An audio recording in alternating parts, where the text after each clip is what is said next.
육대장. 신선한 양지, 건강한 대파, 오래 끓인 사골 육수. 육개장 한 그릇에 온 힘을 다하니까 건강하다.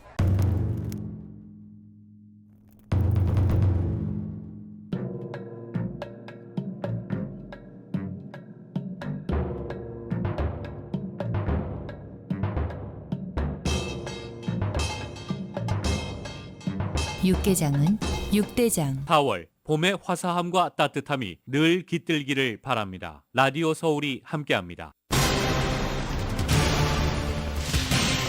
생산자 물가가 3년 만에 최대폭 0.5%포인트 하락했습니다.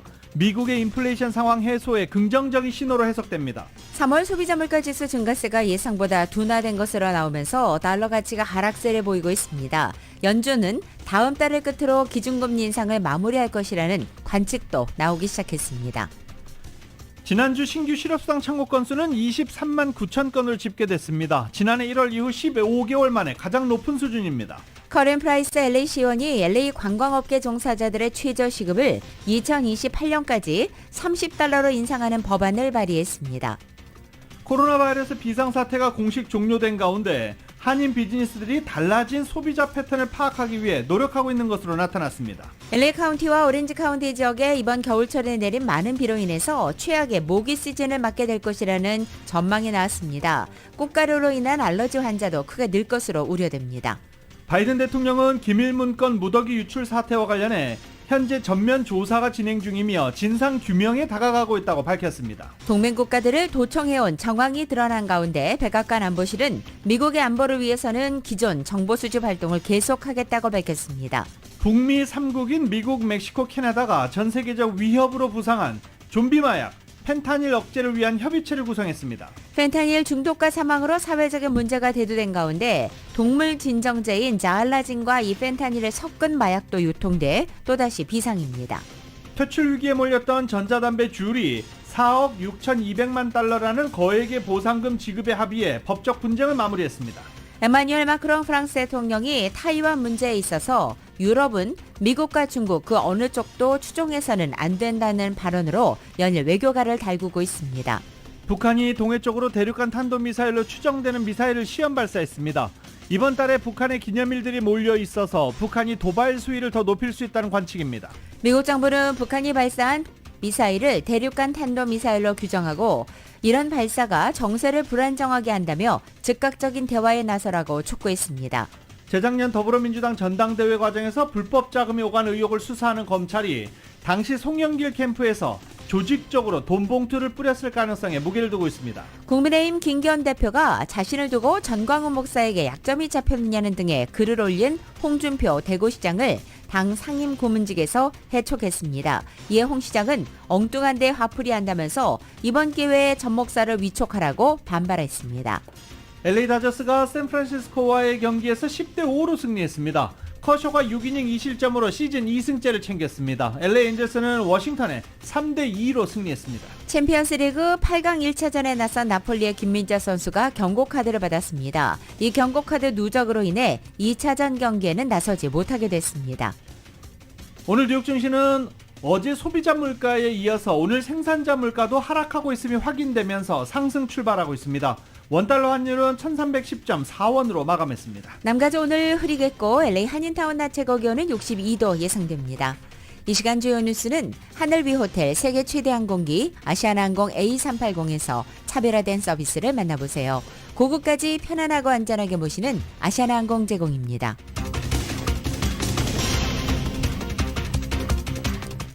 여러분 안녕하십니까? 김윤정입니다. 안녕하십니까? 유지승입니다. 2023년 4월 13일 목요일 라디오 서울 모닝뉴스 2부입니다.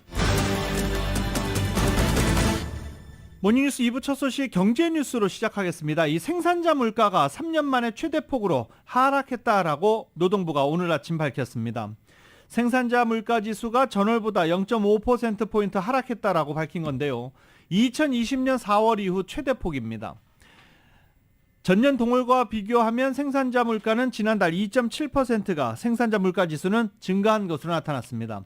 코로나 사태 이전보다는 높지만 물가가 급등했던 지난해 이후 상황을 감안하면 개선된 수치입니다. 도매 물가인 생산자 물가 지수는 시장에서 일반 소비자 물가의 방향성을 보여주는 선행지표로 받아들여집니다. 이 때문에 생산자 물가 지수가 3년 만에 최대폭으로 하락했다는 수치는 인플레이션 상황 해소에도 긍정적인 신호로 해석되고 있습니다. 에너지와 식품 등을 제외한 근원 생산자 물가 지수는 전월보다 0.1%포인트 상승한 것으로 나타났지만 시장 예상보다는 낮은 수치였습니다. 일부 연준 인사들은 긍정적인 경제 지표에도 불구하고 물가 수준은 여전히 높다, 이런 수준을 아직까지는 견지하고 있는 상황입니다. 어제 발표된 미국의 지난달 소비자 물가가 전년 동월보다 5% 상승하면서 약 2년 만에 최저 수준으로 완화됐습니다. 때문에 연준이 다음 달 초 기준금리를 인상한 뒤에 그 이후에는 인상을 동결할 수 있다는 여지가 생겼다는 분석이 나왔습니다. YTN입니다. 미국 노동부가 발표한 지난달인 3월 소비자 물가 지수 CPI를 보면 전년 동월보다 5% 올랐습니다.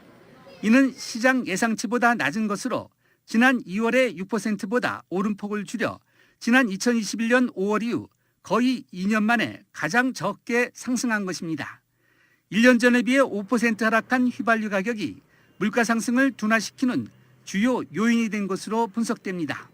변동성이 큰 에너지와 식품을 제외해 물가 오름세 상황을 더 잘 알려주는 근원 CPI는 전년 동월보다 5.6% 올랐고 전월보다 0.1%포인트 상승한 것으로 나타났습니다. 소비자 물가로 볼 때 미국의 물가 상승 인플레이션은 1981년 11월 이후 최고인 지난해 6월 9.1%까지 치솟은 뒤 7월부터 내림세로 돌아서 9개월째 둔화하는 모습입니다.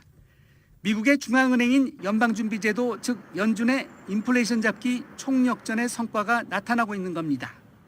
연준은 지난 1년간 무려 9차례 기준금리를 인상해서 모두 4.75%포인트나 올렸습니다. What we're seeing is the markets are stabilizing from there, but waiting to see what the next steps are with the Fed. 연준의 물가 목표는 2%, 물가 상승세가 일단 둔화한 것으로 확인되면서 이번 지표가 다음 달 초 예정된 연준의 연방공개시장위원회 기준금리 결정에 미칠 영향이 주목됩니다. 앞서 연방공개시장위원회는 지난 3월 회의에서 기준금리를 0.25%포인트 인상하는 이른바 베이비 스텝을 했는데 다음 달에도 베이비 스텝을 하고 이후 금리 인상 동결에 무게가 실리는 분위기라고 외신들은 전했습니다. YTN 김상호입니다. 바이든 대통령은 지난달 물가 상승세 둔화한 것으로 나타나자 인플레이션 국면이 진정되고 있다고 평가하고 공화당이 정부 정책에 역행하고 있다고 강하게 비판했습니다. 바이든 대통령은 성명을 통해서 오늘 보고서는 인플레이션에 맞선 싸움에서 진전을 보여주고 있다고 말했습니다.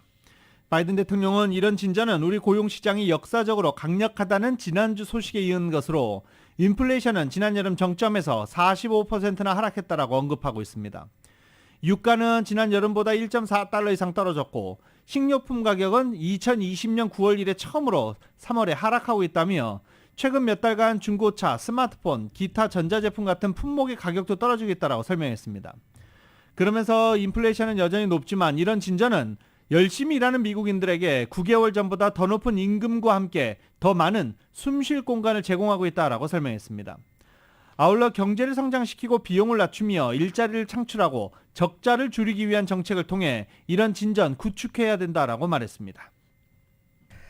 미국의 노동부가 오늘 아침 지난주 신규 실업수당 청구 건수가 23만 9천 건으로 집계됐다고 밝혔습니다. 이는 전주에서 11,000건 증가한 것으로 25만 1,000명이 실업수당을 청구한 지난해 1월 이후 15개월 만에 가장 높은 수치입니다. 미국의 정보기술인 IT 업계에서 시작한 정리해고 움직임이 각 업계로 확산하면서 최근 고용시장의 변화가 실업수당 청구 건수 증가 배경이 된 것으로 보입니다.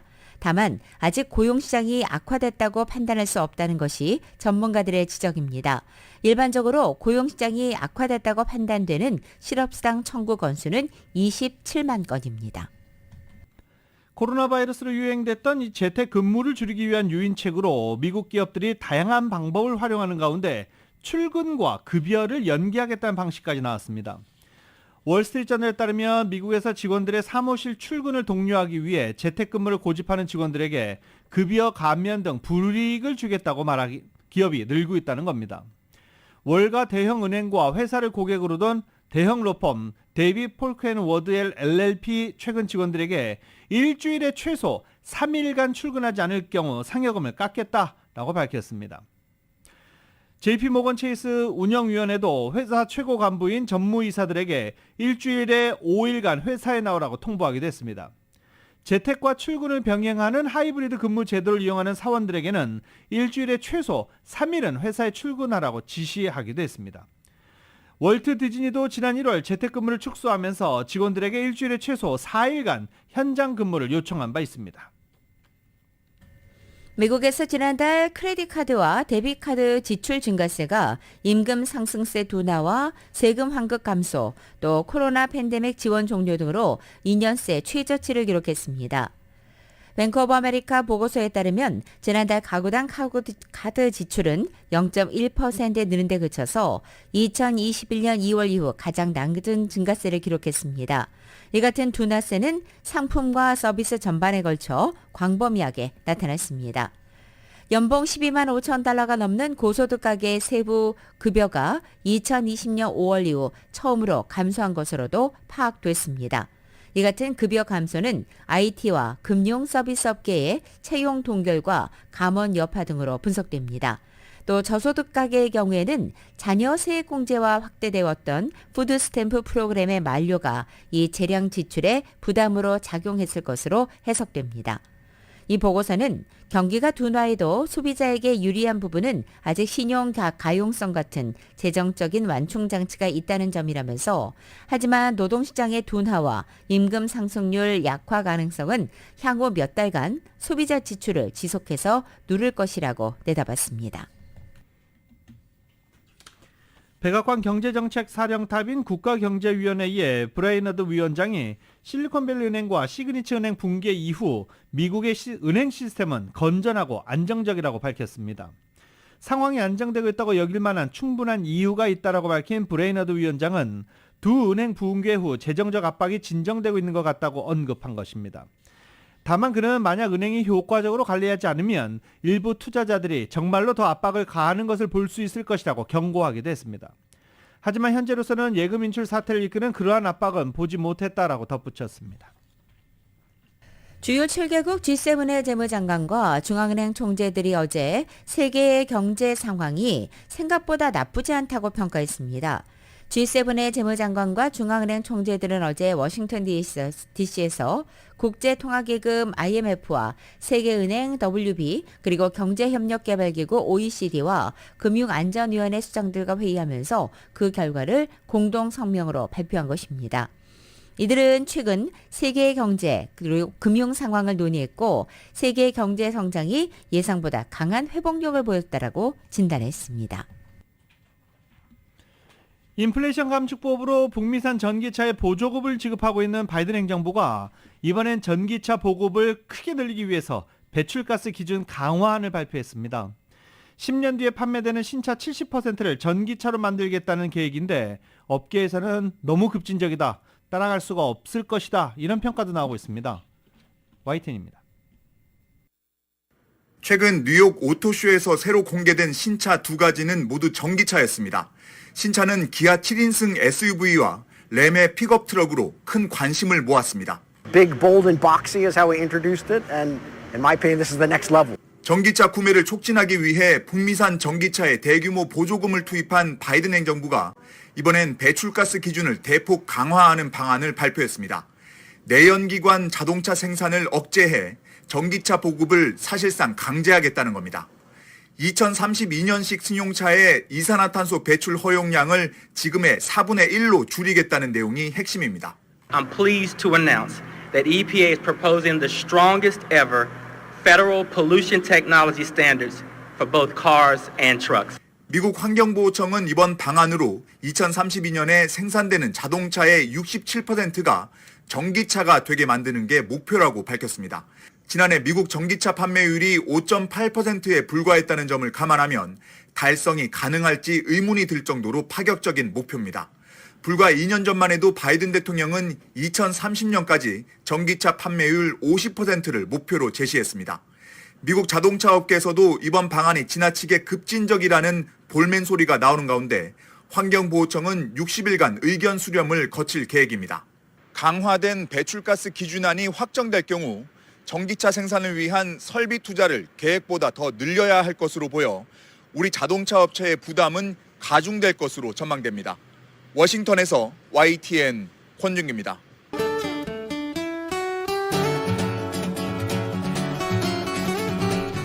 금요일에 맥도날드 앱으로 구매하시면 미디엄 프렌치 프라이즈가 공짜입니다. 참여 중인 맥도날드에서 만나보세요 제공으로 4월 13일 목요일 남가주의 날씨입니다. 오늘 이른 아침에 남가주 지역 곳곳에 차분한 이슬비가 내려앉았습니다. 잠차 비가 그치고 있지만 오늘도 종일 흐린 날씨가 이어지겠습니다. 낮 기온도 4도에서 8도가량 더 떨어져서 보다 서늘한 하루 지내야겠습니다. 금요일인 내일은 부분적으로 구름과 햇살이 교차하고 낮 기온 2, 3도가량 오르지만 여전히 예년 기온을 밑도는 상태에 유지되겠습니다. 하지만 토요일에는 구름 거친 맑은 하늘 볼 수 있겠고 낮 기온도 예년 기온을 회복해 대부분 지역 70도 초반까지 오르겠습니다. LA 한인타운의 오늘 낮 최고 기온 62도, 밤 최저 기온은 53도, 오렌지 카운티 지역은 64도, 54도, 벨리와 일랜드 엠파이어 지역은 63도, 50도, 해안 지역은 59도, 52도로 예상됩니다. 한국은 오늘 전국이 흐리고 곳곳에 비가 내리겠고 서울의 오늘 아침 최저 기온 51도, 낮 최고 기온은 71도 예상됩니다.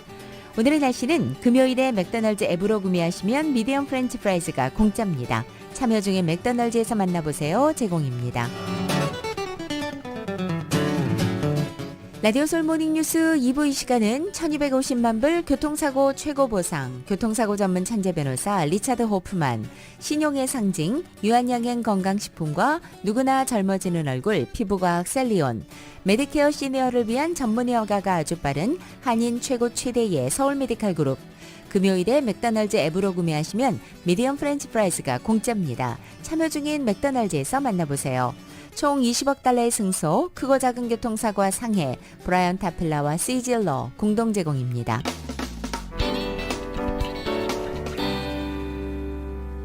라디오솔 모닝뉴스 함께하고 계십니다. 관광업 종사자들의 시간당 임금을 2배 이상 올려야 된다. 이게 커렌프레스 LA 시의원이 주장하는 내용입니다.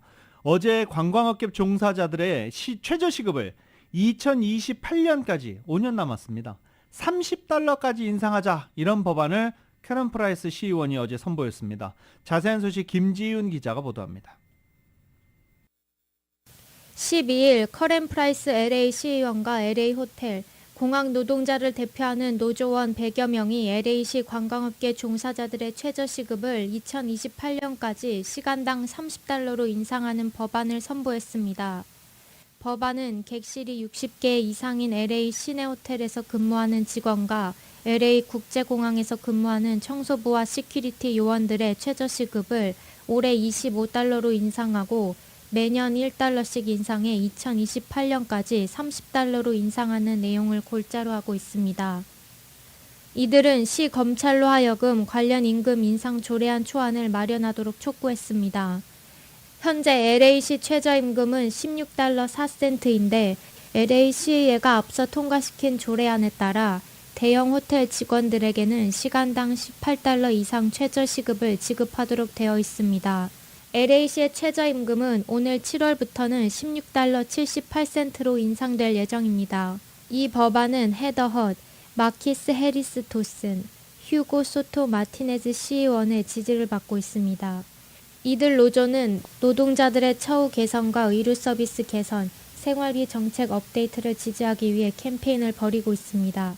LA 경제의 중요한 부분을 차지하고 있는 LA 관광업계는 최근 코로나의 여파가 점점 줄어들면서 다시 회복세로 접어들고 있지만 LA 시내 호텔과 공항에서 일하는 노동자들은 치솟는 물가 속에 생계를 이어나가기 위해 고군분투하고 있습니다.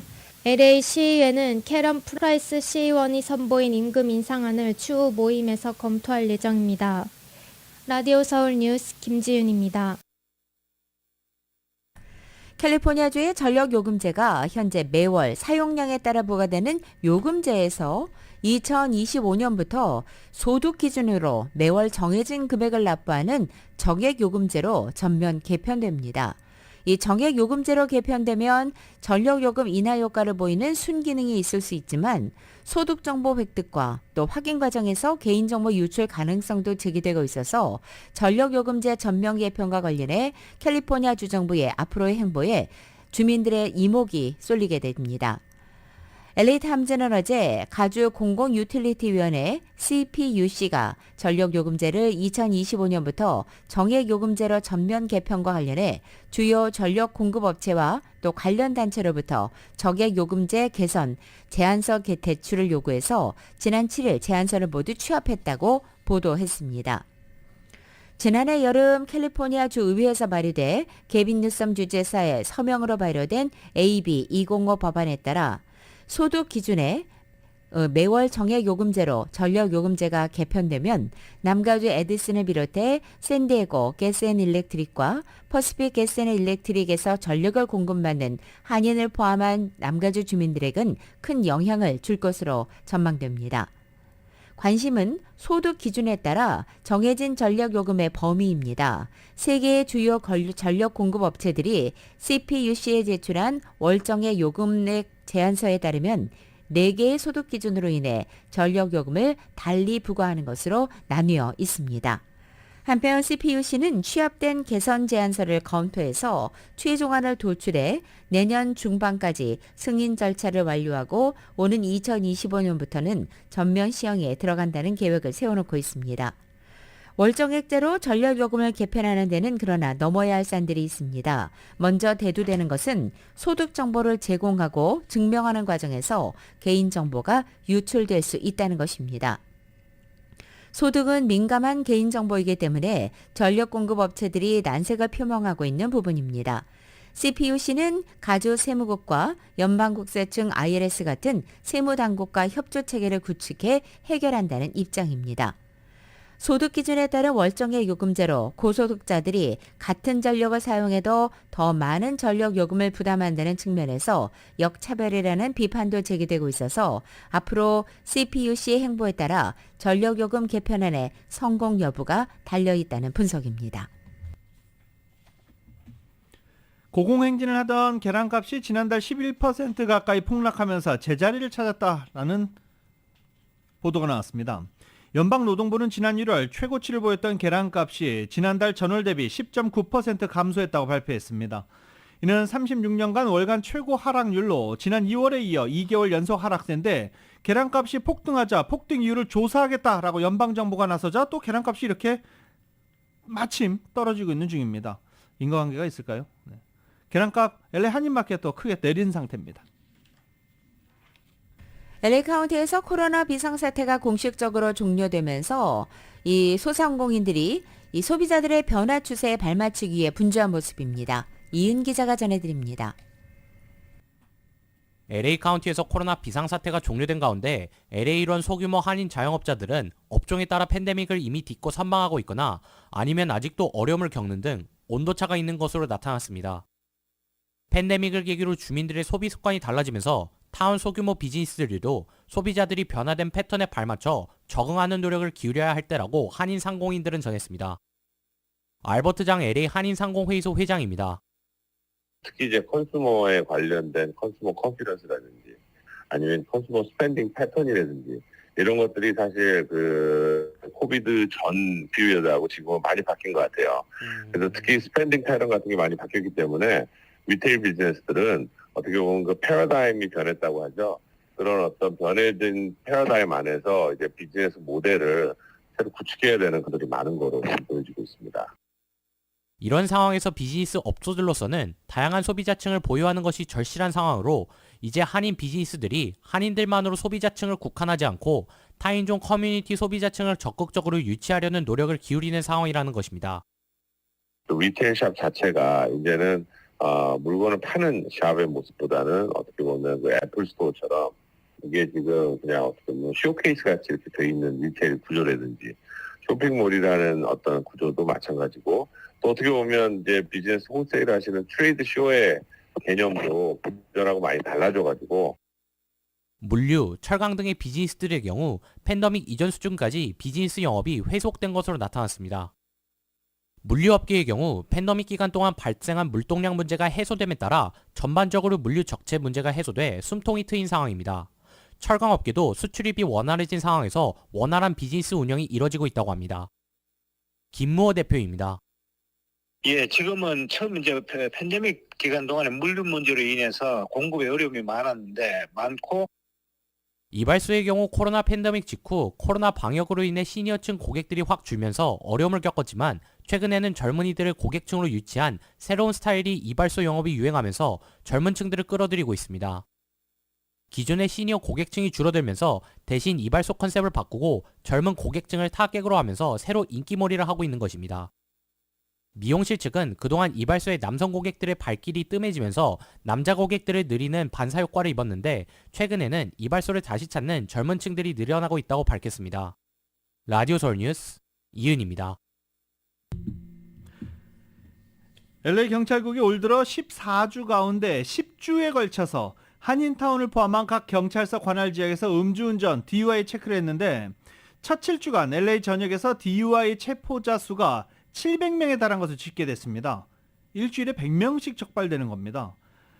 LAPD에 따르면 올 1월 1일부터 2월 18일까지 7주간 703명이 체포됐는데 이 중 89명은 혈중 알코올 농도가 0.1% 이상의 만취 상태에서 체포됐습니다. 이 정도면 정말 아무것도 기억 못하는 상황입니다.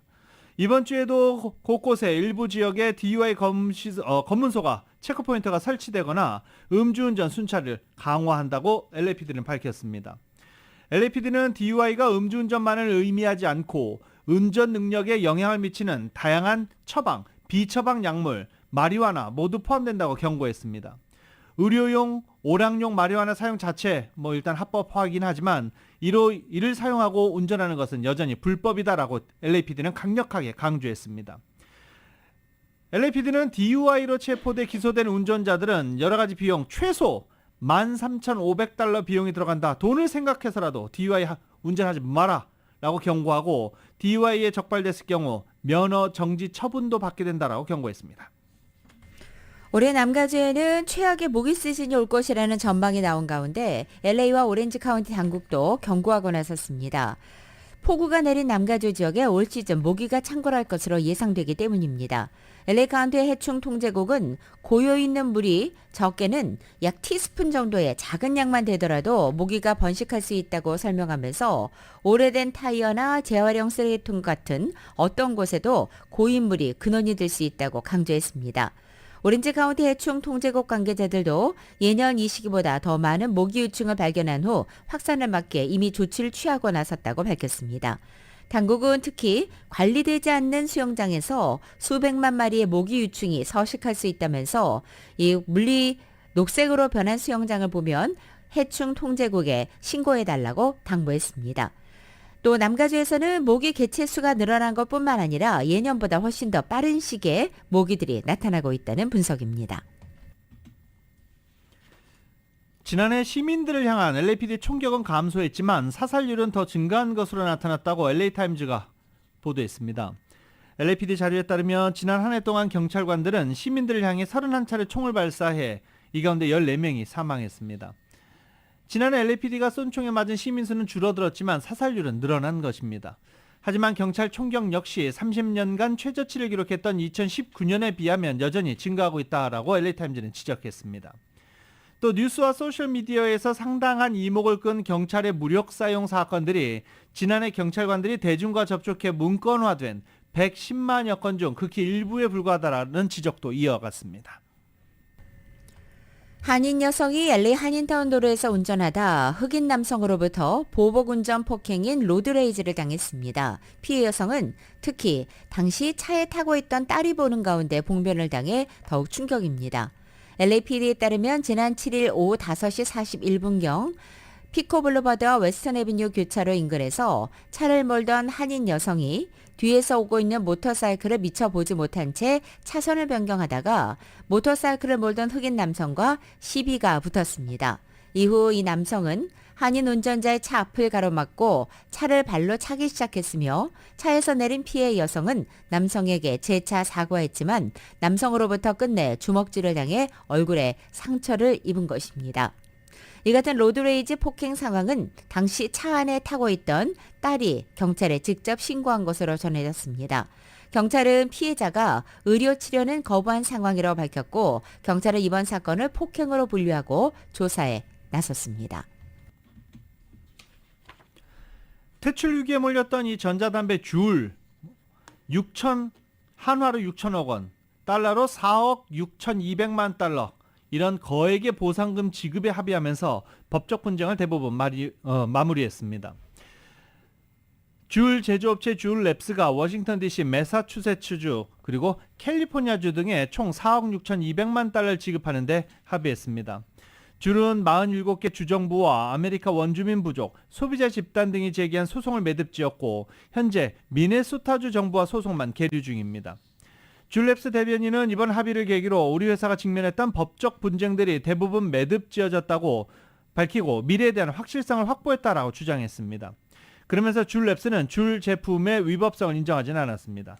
한편 이 4억 6,200만 달러의 보상금 가운데 가장 많은 돈을 지급하는 주는 캘리포니아주입니다. 캘리포니아주의 러폰타 법무부 장관은 다양한 부분의 금연 정책, 청소년 보호 정책에 이 보상금, 환급금을 사용하겠다라고 어제 밝혔습니다. 차량 총매 변환기 절도가 급증하면서 한인 등 차량 소유주들의 피해가 이어지고 있는 가운데 잔니 시의원이 발의한 총매 변환기 절도 단속 강화안이 LA 시의회를 통과했습니다. 잔니 시의원이 발의하고 지난 11일 시의회 최종 투표에서 통과된 이 조례안은 소유권 증명이 없는 총매 변환기를 보유한 사람을 처벌할 수 있도록 하는 내용입니다. 소유권 증명이란 총매 변환기 출처를 명확히 식별하는 자료입니다. 사진이 첨부된 거래서 빌 오브 세일 차량 소유주가 오토 바디샵에 양도했다는 사실을 증명하는 문서입니다. 또 소유권 양도를 증명할 수 있는 전자통신 거래 내역과 총매 변환기가 달려있던 차량의 사진, 또 총매 변환기 관련 차량 등록 정보 등이 포함됩니다. 위반 시에는 $1,000 이하의 벌금이나 6개월 이하의 카운티 감옥 수감 또는 둘 다에 해당하는 처벌이 내려질 수 있습니다. 라디오서울 모닝뉴스 함께하고 계십니다.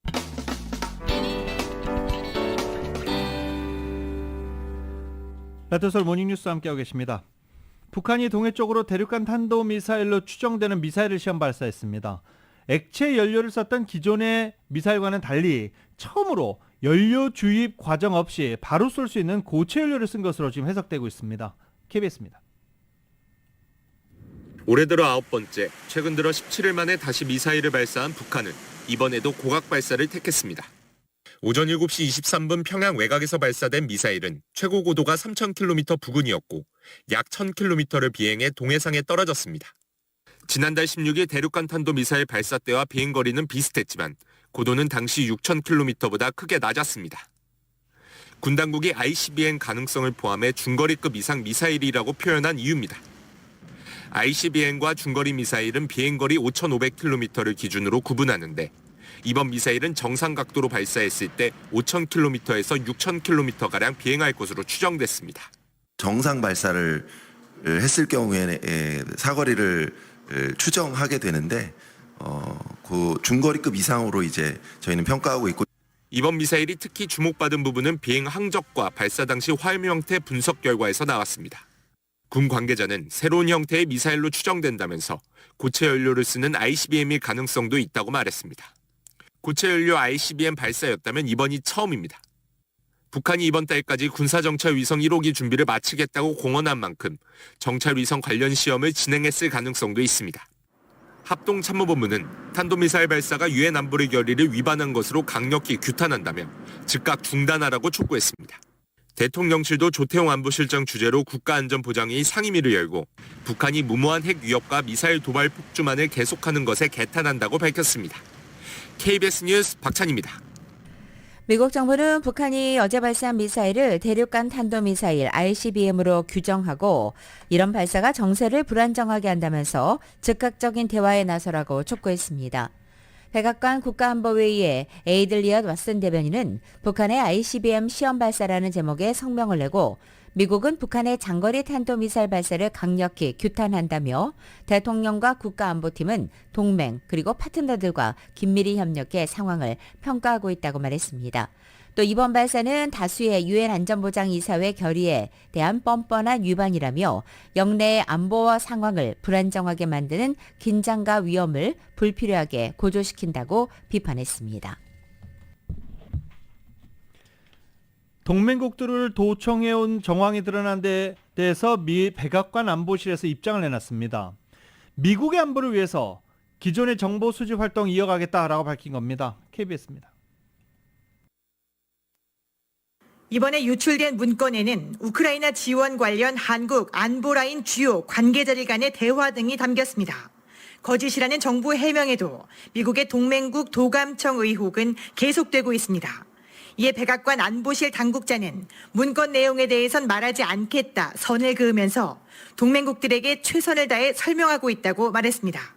전 세계에서 수집한 정보를 제대로 보호하지 못한 게 문제라고도 짚었습니다. In order to do that, not only is it about our actions out in the world, but it is about information and protecting that information. 하지만 미국 안보에 필요한 정보 수집 활동을 계속할 것이라고 강조했습니다. We have to do what we need to do to protect our national security, and we'll continue to do those things going forward. 국가 안보를 내세운 첩보 활동은 그간 도감청 의혹이 나올 때마다 나온 미국의 일관된 입장입니다. 과거 유럽 정상을 포함한 세계 지도자들을 도청했다는 폭로가 있을 때마다 미국은 재발 방지를 약속했지만 국가 안보를 앞에 내세웠습니다.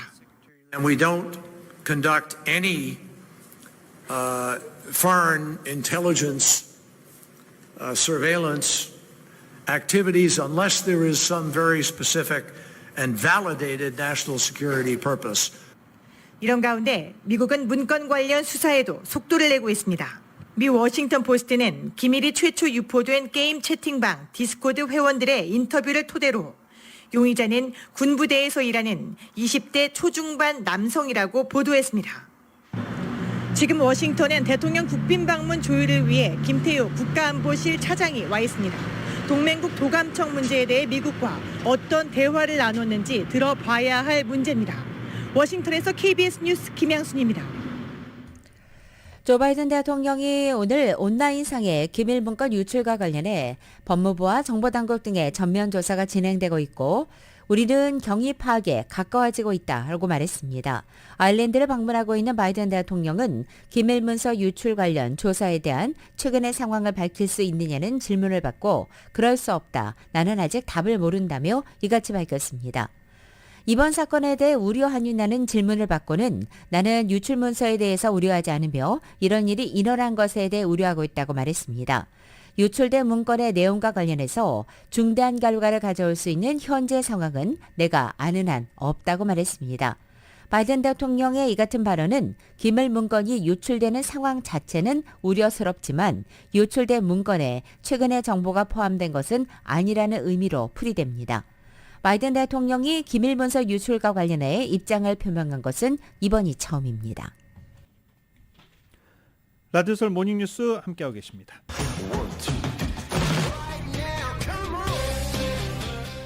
라디오설 모닝뉴스 스포츠 소식입니다. 스포츠 소식은 전문가가 추천하는 이민법과 가정법 전문 제인정 종합법률사무소 제공입니다.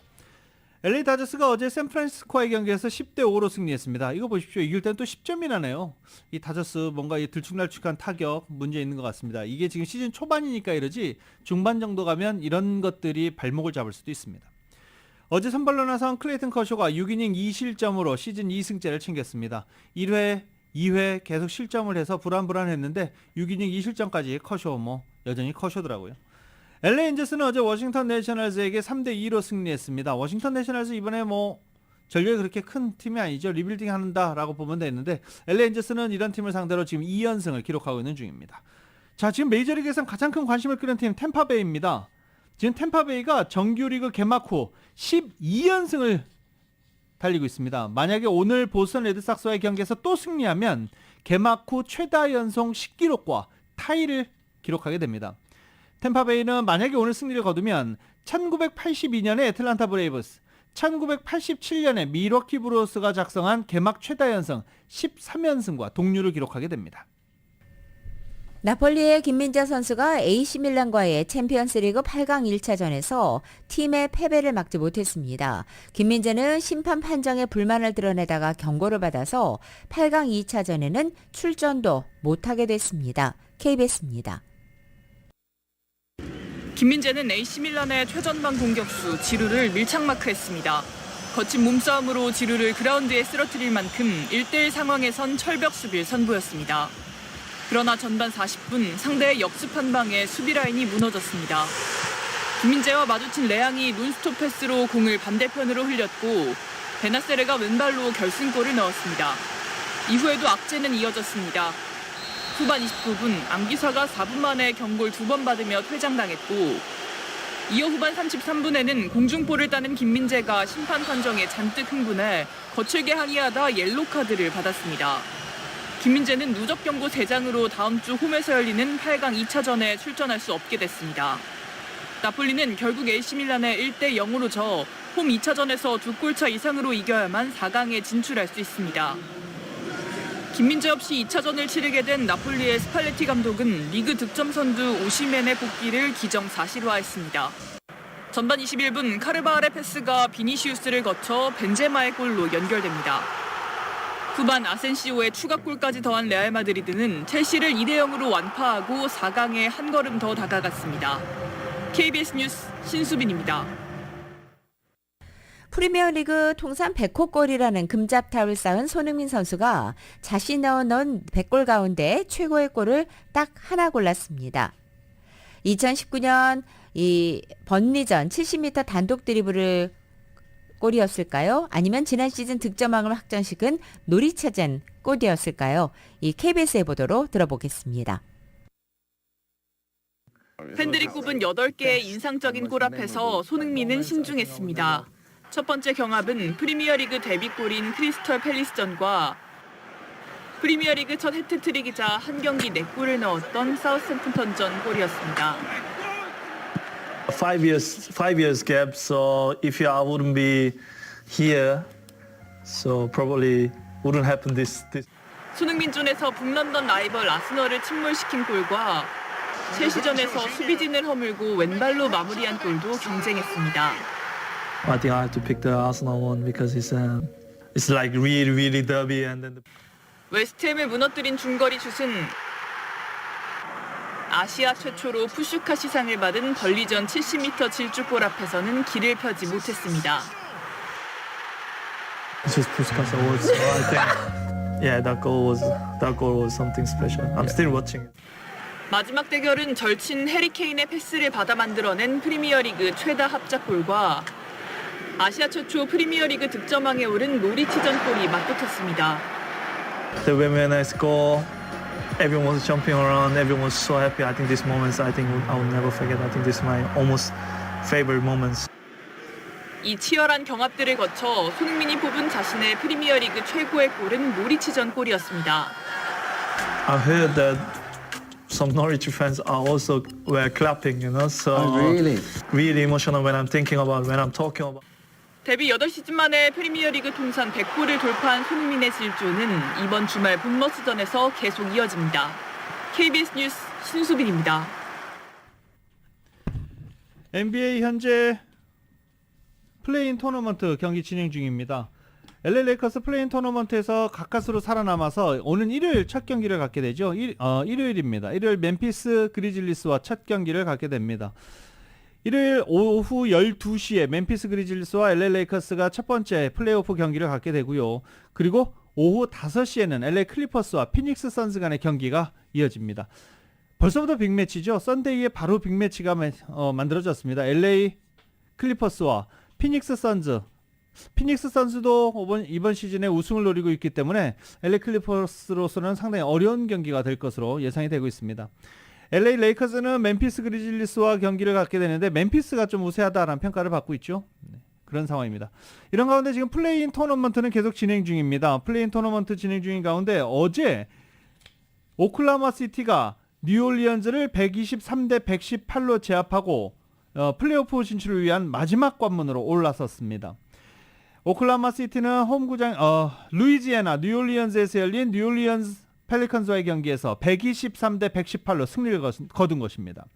서부 컨퍼런스 10위 마지막 차로 플레인 토너먼트에 나선 오클라호마 시티는 이제 정규리그 8위 미네소타 팀볼브스, 미네소타는 LA 레이커스에게 패해서 한 번 더 경기를 치르는 것으로 떨어진 상태죠. 미네소타 팀볼브스와 오클라호마 시티가 이제 플레이오프 서부조 막차를 두고 다투게 됩니다. 미네소타는 7위 결정전에서 LA 레이커스에게 연장 접전 끝에 102대 108로 패하면서 8번 시드 결정전으로 내려온 상태입니다. 다시 한번 설명을 드리자면 각 컨퍼런스 6위까지 플레이오프에 직행하고 7위부터 10위 간 팀들끼리 플레이인 토너먼트를 치러서 플레이오프행 티켓을 갖는 딱 두 팀만을 가리게 되는 겁니다. 이렇게 되면서 플레이인 토너먼트 오클라호마 시티가 과연 3년 만에 플레이오프행을 진출할 수 있을지 지금 관심이 상당히 쏠리고 있는 그런 상황입니다. 이런 가운데 어제 시카고 불스가 토론토 랩터스를 109대 105로 꺾고 플레이오프에 합류했습니다.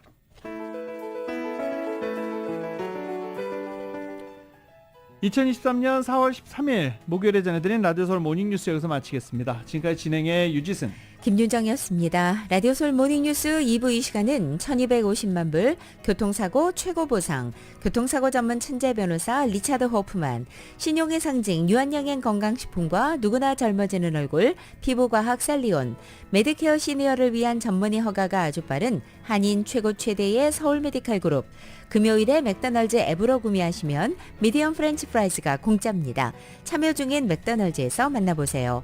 총 20억 달러의 승소, 크고 작은 교통사고와 상해, 브라이언 타필라와 시젤러 공동 제공이었습니다. 잠시 후 9시에는 강혜신의 오늘의 미국이 방송됩니다. 함께해 주신 여러분 고맙습니다.